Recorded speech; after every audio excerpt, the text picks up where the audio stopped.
Let me introduce you to David Newman. I'm showing you his LinkedIn profile. One thing is I can read this whole like a profile. You don't want me to do it. Why not you go ahead and find him on LinkedIn and add him as a connection so that way you can start learning just like I started learning from him. Welcome to our show. Here, thank you again for inviting me. Oh, it's our pleasure. How do you really answer? I know you have a 17 answer to this question. How much do you charge? The three answers that you don't want to give.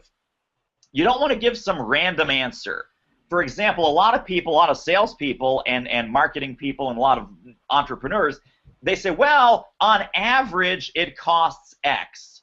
And the average, no one cares about the average. They say, hey, how much is this going to cost for me, for my situation, for what I want to fix, for what I want to solve, for what I want to buy? So don't quote some random number. Don't quote a range. Don't quote the average. Don't quote any of that.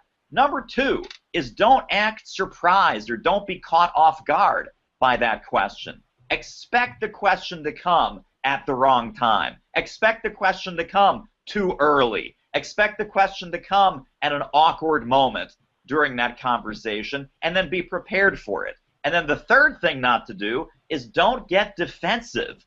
Don't start to defend your price or say, well, it's $17,000, but that's because, or it's $5,000, but I can work with you, which means you've got no pricing integrity, and that you're willing to negotiate down to zero, and then that gets the prospect thinking, how low can we go? So just don't do those three things. Reframe the question as a positive, and then we'll go through all the specific answers that some of them are funny, and some of them are very relevant, and some of them get the prospect focused back on where they should be focused, which is on solving their problem. I believe salespeople and marketing folks and entrepreneurs should always, always, always tell the truth at every single point in the sales process. There's no good answer to that question in a vacuum, because there is no good answer to that question in a vacuum. Can we talk a little bit more about what you're hoping we can do for you? And then I'll give you some pricing options that make sense for your budget. And again, that's a calming statement, right? Once you tell me what you're hoping we can do for you, then I'll give you some pricing options, and that's a safe word, that make sense. Make sense is a safe word for your budget, which is also a safe word. So it says, listen, let's figure out what you're trying to accomplish.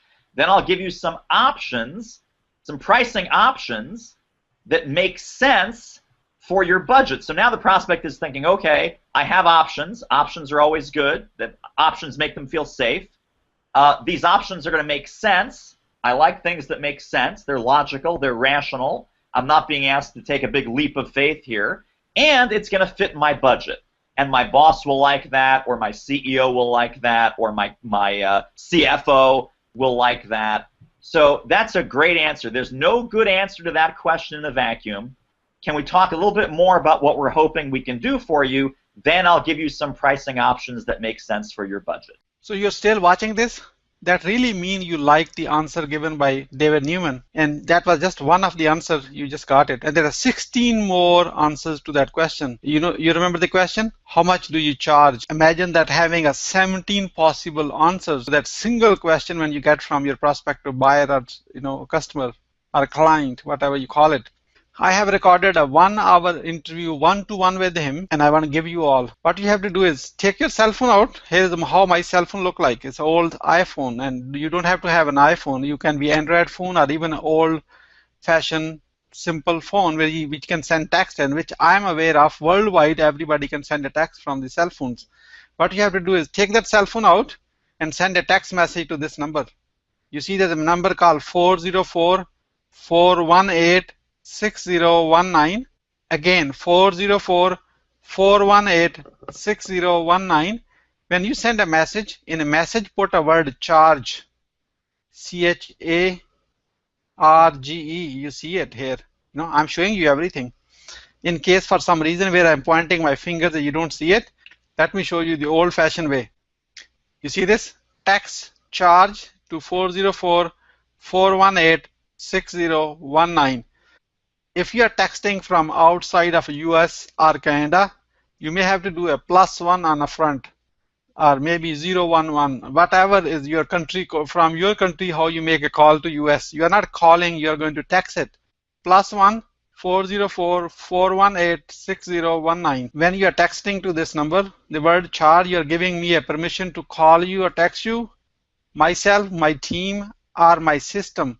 Thank you so much. I look forward to connecting with you soon.